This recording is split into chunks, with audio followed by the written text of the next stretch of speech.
Next question, gentleman on the left in the back. Mi nombre es Salvador Cruz de Noticias 41 Univisión. Felicidades a los dos. The question is for Roberto. Pasas a formar parte de un trío excelente de puertorriqueños en el Salón de la Fama. Orlando Cepeda, Roberto Clemente y tú también, Roberto Alomar.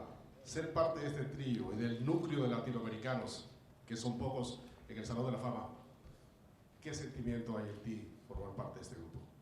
Here, let me answer that. Go ahead. I feel very, very good about this. I feel. Should answer in English? Sorry. In Dutch. Oh man, I like Bert. He's a funny guy.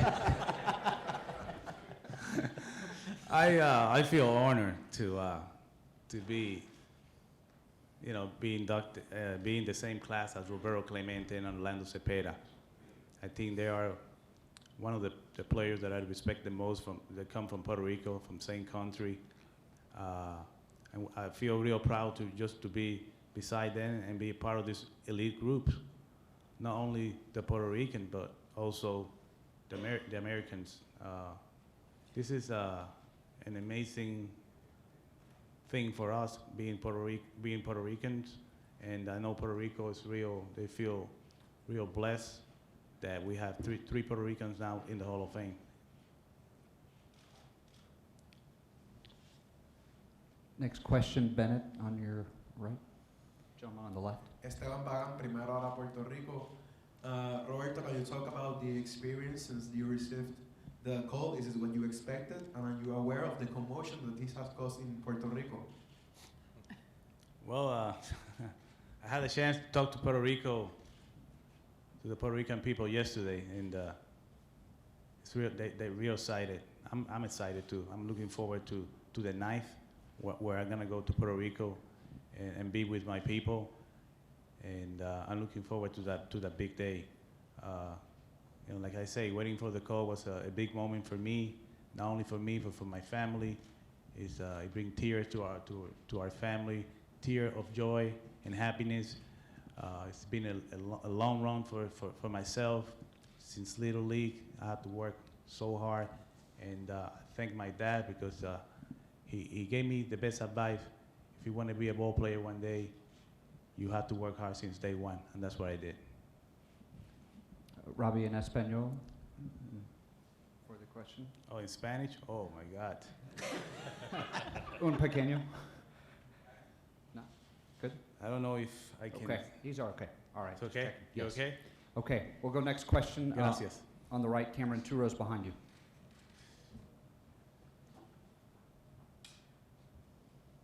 Josh Jackson, minorleaguebaseball.com. My question's for both of you. Roberto, you started your pro career with the Charleston Rainbows in the Sally League when you were just 17 years old. And Bert, you were 18 in the Gulf Coast League. What do you guys remember most about your experiences in the minor leagues, and how did the minors prepare you for your careers in the majors and ultimately the Hall of Fame? Well, in the minor league, I remember, first of all, I didn't know how to speak English. I used to go to Wendy's, and the only thing I knew how to say 1, 2, 3. It was an experience, especially you coming from different country, coming to the States, not knowing the language, not knowing the people real well. It was a challenge. It was a challenge for me, but I had the support of my family, the support of my teammates, and sometimes when you have goals, set goals in mind, you have to don't let that bother you so much.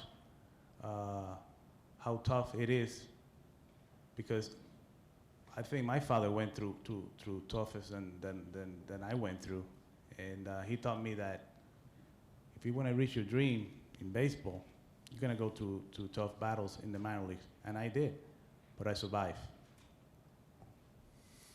For myself, signing out of high school in Southern California, the Minnesota Twins sent me to Melbourne, Florida for a little bit of spring training before we went to Sarasota. And I remember walking off the plane, growing up in Southern California where we had no humidity. And in July, my shirt stuck to my chest and I could hardly breathe when I finally my feet hit the ground. But a good friend of mine still today, Jim Hughes, and I walked off that plane, and Hugo ended up pitching for the Twins in the mid 60s or 70s, and my first manager was Fred Waters, and he was an honorary old guy that was very, very hard, because I remember leaving Melbourne, going to Sarasota, and we played mainly night games because it's in July and August, but he would have all the pitchers come out at 1 o'clock, and we would run, and we would run, and we would run, and he kind of found out who wanted to play or not. And I remember he had a meeting one time, and there was probably 40 of us in his room. And he said, I'm going to see a show of hands, how many guys want to play winter ball? And I raised my hand right away, and I think a couple other guys did. Everybody else wanted to go home. I didn't want to go home. I wanted to play baseball. And I think that's why one reason that, like Roberto said, you know, it's who your mentors are. My dad was a hard worker, and I had a goal, and that was to get to the big leagues, and I wanted to get there as quick as I could. It took me 3.5 months. And I should have made it in 2. But, you know, I was very, very fortunate to have good people like Fred Waters, Harry Warner, Ralph Rowe, guys that were my managers in minor leagues to get to the big leagues. Next question on the left, gentlemen. Bill Neff, AP Radio. Bert, what's it been like for you? Much like Luz Gossett, you had to wait a long time. Can you talk about the experience of finally getting in after such a long wait? Well, I vented a little bit early on. You know, it took 14 years. I lost my dad, I'm going to say it again, in 2004. I wanted him there with me because, again, my parents came from Holland and had $72 in their pocket when they landed in Canada. We immigrated into the United States, you know, lived in a small house, and, you know, we were expected as children to go out and work and be part of a family that united together, and we were able to do that. But, you know, as the years went on, I think I mellowed out a little bit. I was very, very happy. A couple years ago, I was at 62%. Then last year, I jumped from 74.2, only 5 votes short. Still going into this year, you know, we kind of went through a good friend of ours over the years, Rich Lederher with BaseballAnalyst.com.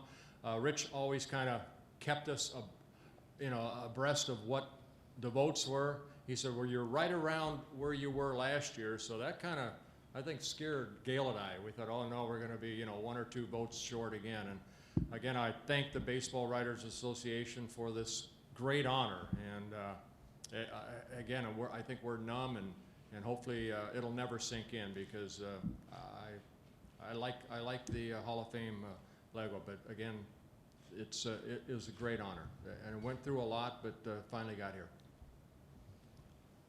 Next question over on the right, Cameron. Thank you very much. This is Birmania Rios from Univision Despierta América. The question is for Alomar. Congratulations first. I would like to know what you have to say about the teams that you played for during your career, and if you're going to wear a cap for the ceremony in July. If you had to wear one team's cap, which one would you wear? Well, I'm going to wear the Toronto Blue Jay hat. Can you answer please in Spanish? Oh, voy a usar la gorra de los Blue Jays de Toronto, y le quiero dar las gracias a todos los equipos que yo jugué, a los que me dieron la oportunidad de jugar en diferentes equipos, como las diferentes organizaciones, Cleveland, los Orioles, San Diego, Toronto, y también Chicago, los White Sox, y los Diamondbacks. I want to thank all the organization that I play for, the Diamondbacks, the Toronto Blue Jays, Cleveland, the Orioles, San Diego, the White Sox, and the Mets here in New York. Well, I know I only played for a year and a half, but I want to appreciate everything they have done for me through the years, and that's all I have to say.